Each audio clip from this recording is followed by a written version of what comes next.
Bill, one of the biggest stories of the past few days, especially when it comes to followers of your work in ministry, is Ayaan Hirsi Ali's claim that she is now a Christian.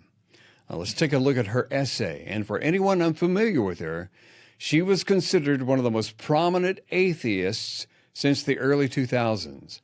She's a refugee from Somalia with a Muslim background. She's a victim of female genital mutilation, a former Dutch politician, and now an American and mother. Next, she talks about the anti-Semitism that was fostered in her. Quoting, "The Jew had betrayed our prophet. He had occupied the Holy Mosque in Jerusalem." She continues, "You can see why, to someone who had been through such a religious schooling, atheism seemed so appealing. Bertrand Russell offered a simple, zero-cost escape from an unbearable life of self-denial and harassment of other people. For him, there was no credible case for the existence of God. Religion, Russell argued, was rooted in fear. Fear is the basis of the whole thing. Fear of the mysterious, fear of defeat, fear of death. As an atheist, I thought I would lose that fear. I also found an entirely new circle of friends, as different from the preachers of the Muslim Brotherhood as one could imagine. The more time I spent with them, people such as Christopher Hitchens and Richard Dawkins, the more confident I felt that I had made the right choice. For the atheists were clever. They were also a great deal of fun." End of quote. Certainly a lot more fun than the Muslim Brotherhood and their horribly oppressive rules, Bill. Well, I don't know, Kevin. I think the meaninglessness and despair really threaten the new atheist's fun. Once you realize the implications of an atheist worldview, I think it's really impossible to live consistently and happily within such a framework. It does tend to put a damper on all the fun, reflecting on it, as the great atheists have. She continues, she writes, "So what changed? Why do I call myself a Christian now? Part of the answer is global. Western civilization is under threat from three different but related forces: the resurgence of great power authoritarianism and expansionism in the forms of the Chinese Communist Party and Vladimir Putin's Russia, the rise of global Islamism, which threatens to mobilize a vast population against the West, and the viral spread of woke ideology, which is eating into the moral fiber of the next generation." End of quote. So there's her big three, Bill. Yes. China, Russia, Islamism, and woke ideology. Yeah, I'm not sure that people today are sufficiently aware of the second threat, the threat of Islam to the West. Europe is being slowly Islamicized through declining birth rates and immigration. And I fear what Europe will look like in another 100 to 200 years. It's already too late in France, given the declining birth rates in France and the surge of immigration from Muslim countries. France is on its way toward becoming a Muslim nation. And frankly, secular societies do not have the spiritual resources to respond to Islam. And so the reaction of the secular government to the threat of Islam is to resort to power in order to suppress religious liberties. And so you'll find in these secular societies a repression of Islam, but then along with them also the religious liberties of Christians. And so really the best hope for the West in terms of meeting the threat of Islamization, I think, is Christian revival. We need to win as many of these immigrants to Christ as we can and to propagate the gospel among our fellow countrymen and try to bring about a Christian revival in the West that will then have the spiritual resources to withstand these threats that she speaks of. Continuing, she writes, Quote, we endeavor to fend off these threats with modern secular tools, military, economic, diplomatic, and technological efforts to defeat, bribe, persuade, appease, or surveil. And yet with every round of conflict, we find ourselves losing ground. We are either running out of money, with our national debt in the tens of trillions of dollars, or we are losing our lead in the technological race with China. But we can't fight off these formidable forces unless we can answer the question, what is it that unites us? The response that God is dead seems insufficient. So too does the attempt to find solace in the rules-based liberal international order. The only credible answer, I believe, lies in our desire to uphold the legacy of the Judeo-Christian tradition. End of quote. Wow. Several things there, Bill, but the rules-based liberal international order got my attention. The left decries the oppressive rules of Islamism while ignoring that they have their own increasingly oppressive rules. Exactly, Kevin. It's a great paradox. For example, in these secular liberal societies, there will be efforts to ban the wearing of the hijab because this is indicative of Islamization. But then by the same right, you should also ban the wearing of the crucifix by Catholic Christians. And so in the name of liberalism, the secular government begins to deny religious liberties and to suppress the population. This is really interesting in China, Kevin. When we were in China prior to Xi Jinping's clampdown and reversion to the old communist order, Chinese intellectuals at the university were realizing the futility of Marxism and atheism. They told us that Marxism has proved unable to provide a sound societal fabric for contemporary Chinese societies. Confucianism is dead and no longer able to do so as well. And therefore, these intellectuals were increasingly turning to Christianity.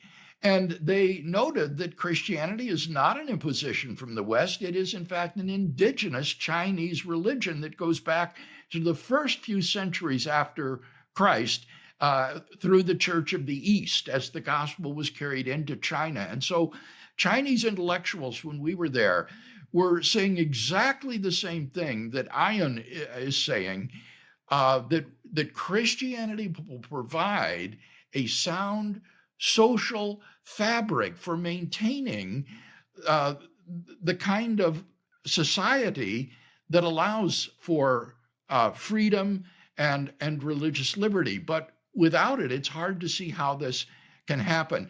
You may recall in Reasonable Faith, I quote from Professor Loyal Rue in a remarkable address to the American Academy for the Advancement of Science, where he says the lesson of the last 200 years has been that moral relativism is profoundly the case. And he said there are only two options to solving this problem that he could see. One was what he called the madhouse option, where everyone just pursues his own individual personal values at the expense of social cohesion. On the other hand, there was the totalitarian option, where moral and social values are imposed by the government to maintain social cohesion at the expense of personal liberty. And Roux said that if we're to avoid either the madhouse option or the totalitarian option, he said we need to adopt some noble lie, some fiction that will trick us into freely sacrificing self-interest in the interests of social cohesion voluntarily. And so this was the option that the secularists had to offer, was just a noble lie to live in self-deception. Otherwise, you degenerate into these kinds of unacceptable options that Ayaan is talking about. What she's saying is that there's a different option, namely Christian theism, that could provide an objective foundation for a free society that is cohesive. Next, she makes a strong point. She says how easy it was for Russell to stand before an audience and critique Christianity. Then she writes, could a Muslim philosopher stand before any audience in a Muslim country, then or now, and deliver a lecture with the title, Why I Am Not a Muslim? In fact, a book with that title exists, written by an ex-Muslim, but the author published it in America under the pseudonym Ibn Warwick, and it would have been too dangerous to do otherwise. To me, this freedom of conscience and speech is perhaps the greatest benefit of Western civilization. It does not come naturally to man. It is the product of centuries of debate within Jewish and Christian communities. It was these debates that advanced science and reason, diminished cruelty, suppressed superstitions, and built institutions to order and protect life, while guaranteeing freedom to as many people as possible. Unlike Islam, Christianity outgrew its dogmatic stage. It became increasingly clear that Christ's teachings implied not only a circumscribed role for religion as something separate from politics, it also implied compassion for the sinner and humility for the believer. End of quote. Bill, anyone who wants to get rid of or diminish Western civilization should think twice. Really, that's true, Kevin. But I think honesty compels us to say that these freedoms that she speaks of are as much due to the Enlightenment as they are to Christianity. Prior to the Enlightenment, Roman Catholicism could be extremely repressive. As you know, heretics were burnt at the stake on occasion. The Protestant reformers were somewhat better in allowing for freedom of conscience and not having state coercion. But still, even in the Reformation, that union of church and state could be very oppressive. The great philosopher Alvin Plantinga once remarked to me that the separation of church and state, or as she puts it, politics and religion, was the one good idea that the Enlightenment had. And I think that this is good not only for the state, but it's also good for the church. When we were recently in Ireland on a speaking tour, we saw this vividly displayed. In Ireland, the Catholic Church had been so closely aligned with the state and with the educational apparatus there that it was very oppressive to not only Protestants, but also to atheists. And there was tremendous backlash against the Catholic Church in Ireland, a backlash that continues today as more and more Irish people desert the Catholic Church for secularism. And so I think for the health of the church itself, this separation of politics and religion is something that must be preserved. Here's what she writes next. Yet I would not be truthful if I attributed my embrace of Christianity solely to the realization that atheism is too weak and divisive a doctrine to fortify us against our menacing foes. I've also turned to Christianity because I ultimately found life without any spiritual solace unendurable, indeed, very nearly self-destructive. Atheism failed to answer a simple question. What is the meaning and purpose of life? End of quote. Bill, I hope she has an opportunity to read your work on this if she hasn't. And in fact, she could benefit a lot from reasonable faith in her quest. Thank you. I think that here we have existential questions concerning meaning, value, purpose in life that are right at the heart of the Christian faith. This now is not adopting Christianity for political reasons. Up to this point, everything she said has been about the need for the Christian worldview because of its power in the political contest for preserving civilization and freedom.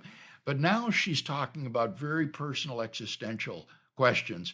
And I am convinced that this does give very good grounds for believing in God, because only if God exists can there be objective, ultimate meaning, value, and purpose in human life.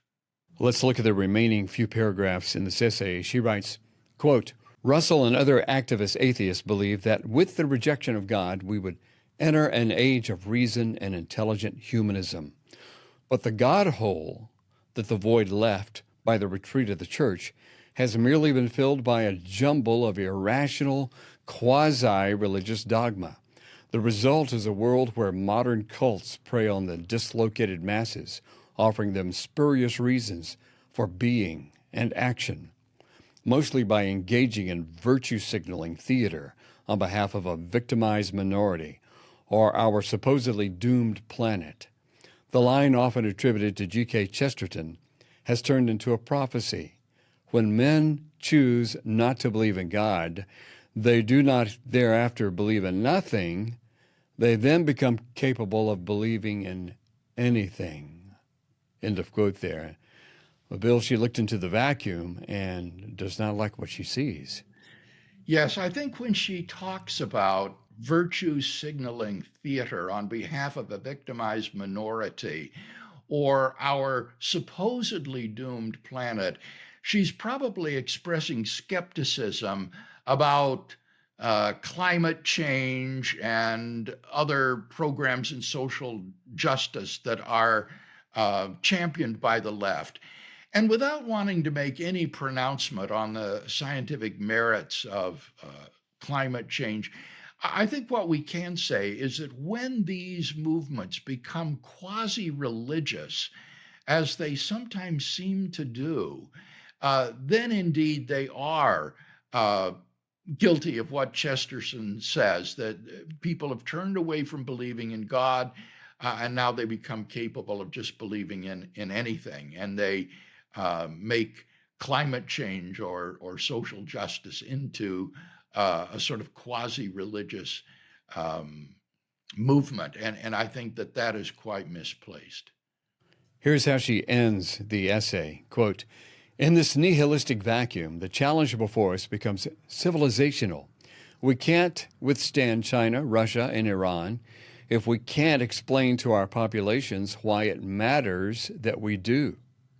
We can't fight woke ideology if we can't defend the civilization that it is determined to destroy.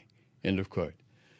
Bill, it's one of my main concerns. This woke ideology and the left in general probably thinks that by destroying our foundations we'll have more freedom. And actually, the opposite is true. Yet it also looks to me like woke people don't care if an oppressive regime were to take us over, because they thrive on victimhood, as she said, and oppression. And it would give them a chance to be morally outraged that our freedoms have been taken away and virtue signal from their prison camps. Yeah. Ayaan says that we need to convince the population that they're messing in their own nest, basically. Yeah.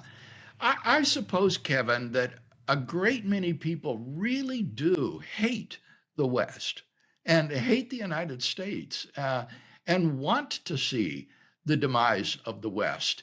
And so I suspect that there's a lot of truth in what you're saying, that they really do want to bring down this system. And so this is a real fight for the preservation of our society. Here's how she concludes the essay, quote, and we can't counter Islamism with purely secular tools. To win the hearts and minds of Muslims here in the West, we have to offer them something more than videos on TikTok. The lesson I learned from my years with the Muslim Brotherhood was the power of a unifying story embedded in the foundational text of Islam to attract, engage, and mobilize the Muslim masses. Unless we offer something as meaningful I fear the erosion of our civilization will continue. And fortunately, there is no need to look for some new age concoction of medication and mindfulness. Christianity has it all. That is why I no longer consider myself a Muslim apostate, but a lapsed atheist. Of course, I still have a great deal to learn about Christianity.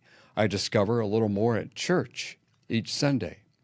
But I have recognized in my own long journey through a wilderness of fear and self-doubt that there is a better way to manage the challenges of existence than either Islam or unbelief had to offer. End of quote.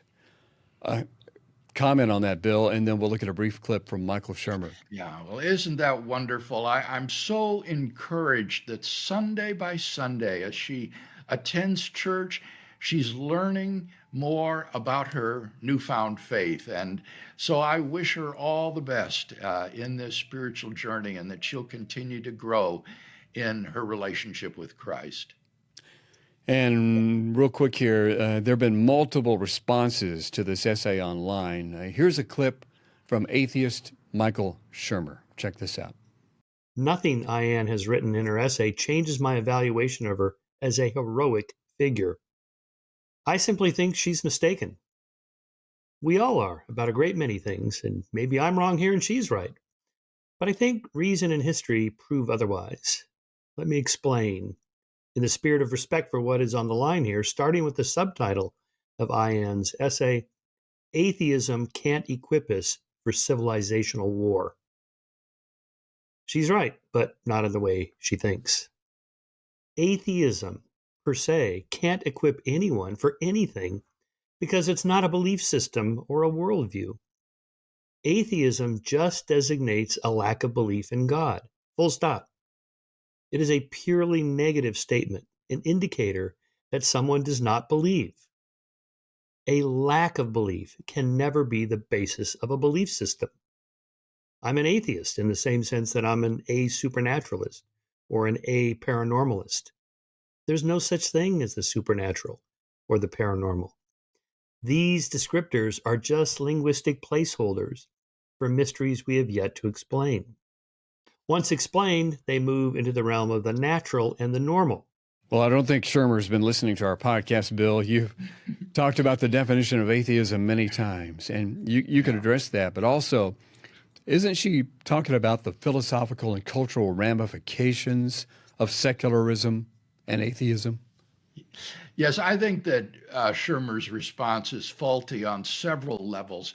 First of all, there's this tired old misdefinition of atheism as simply an absence of God belief. That is to confuse atheism with non-theism. And non-theism can be either atheism, that there is no God, or agnosticism, there may or may not be a God, or acognitivism, that the question of God's existence is meaningless.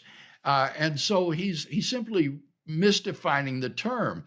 Now, what's really funny, though, about this, Kevin, and I don't know if you noticed this, did you notice that after he says, I'm an atheist in the same sense that I'm an a-supernaturalist and an a-paranormalist, he says in the next sentence, there's no such thing as the supernatural. There's no such thing as the paranormal. Well, the parallel statement to that would be there is no such thing as God. And that is traditional atheism. That's not just the absence of God belief. He is affirming the traditional atheistic view, there is no such thing as God. In any case, in talking with someone like Ayaan, he has to use her definition of atheism if he's to engage with her point. She's talking about atheism as the belief that God does not exist and saying that that worldview does not have the substance to preserve Western society and the civilizational struggle, nor to provide meaning and purpose in life. And so if he's going to engage her point rather than just talk past her, he has to use her definition of the term. Finally, the irony of this whole clip is that he admits that atheism as he defines it, cannot supply the resources needed in the civilizational conflict. He says atheism, since it's not a view, can't do anything.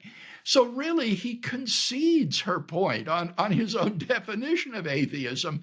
It cannot supply the resources needed in the civilizational conflict. So I found his response to her article to be just multiply flawed.